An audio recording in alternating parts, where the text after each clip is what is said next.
তো ভিউয়ার্স, তো এই মুহূর্তে আমি এয়ারপোর্টে আছি। তো তারা, তাদের সাথে তো আমাদের পরিচয় পর্ব হয়েছে।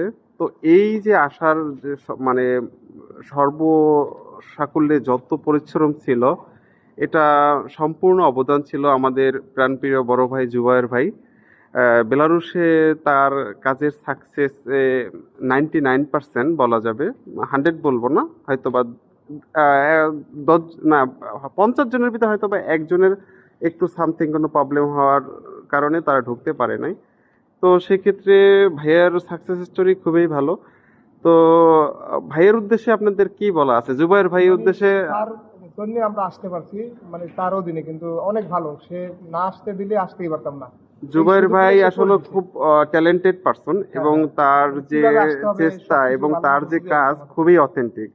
তো ভাইয়া যদি মানে একটা ফাইল নেয়, নিজের মতো করে গুছিয়ে হ্যাঁ, কাজ হ্যাঁ। করার সে চেষ্টা কইছে, দাদা করে। আমি কিভাবে পাঠাবো এটা আমাদের টেনশন না, আমার টেনশন আমি কিভাবে পাঠাবো। আপনি এ- চাইবেন এইটা হলো মেইন। এইটা হলো আমার সবচেয়ে কোনো বড় টেনশন কথা। করার উনি লাগে না। একটা মানে এমন একজন পার্সন যে উনি কি ওনার কাজকে খুব ভালোবাসে, রেসপেক্ট এবং করে। এবং কাজটা খুব নিখুঁতভাবে করার চেষ্টা করে। তো যারা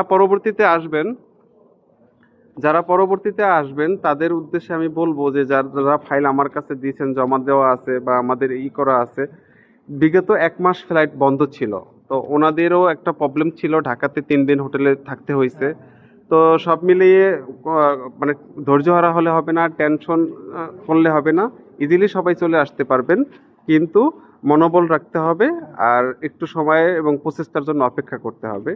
তো যারা আসছেন তাদের, যারা আসবেন পরবর্তীতে, তাদের জন্য আপনাদের মেসেজ কি, মানে কি কি কোনটা কোনটা গুরুত্ব দিয়ে দেখতে হবে? শুধু ইন্টারভিউ ফর্মটা আর আপনার যে ওয়ার্কার যে দেবো ওইটার যে অ্যাড্রেস গুলো, এগুলো সব জানতে হবে। মানে আমার কোন কোম্পানি রেখেছে হুম, হুম, এগুলো জানতে পারলে, এগুলো ঠিকভাবে লিখতে পারলে, হুম, হুম। বা তার ইনফরমেশন মানে ইন্টারভিউ ফর্ম যদি ঠিকভাবে পূরণ করতে পারে তাইলে আসা যাবে।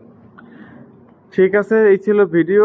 আর জুবাইর ভাইয়ের প্রতি অনেক বেশি কৃতজ্ঞতা, অনেক হ্যাঁ, বেশি অনেক অনেক ধন্যবাদ ভাইয়া। অনেক আর ধন্যবাদ। এদিক থেকে আমার বসকেও আমি অনেক ধন্যবাদ জানাবো, কারণ এটা শুধুমাত্র একজনের প্রচেষ্টায় হয় না, সম্মিলিতভাবে কাজ করে আসলে এই 3টা মানুষ আজকে নতুন স্বপ্ন পূরণের জন্য এখানে আসছে। তো এই 3জনের জন্য অনেক অনেক হ্যাঁ, শুভকামনা। সবাই দোয়া করবেন। তো হ্যাঁ, কথা হবে অন্য কোনো ভিডিওতে। আর তাদের জন্য সবাই দোয়া এবং আশীর্বাদ করবেন, আমরা সবাই একসাথে সম্মিলিতভাবে কাজ করব। তো এই ছিল আজকের শর্ট ভিডিও, কথা হবে অন্য কোনো ভিডিওতে।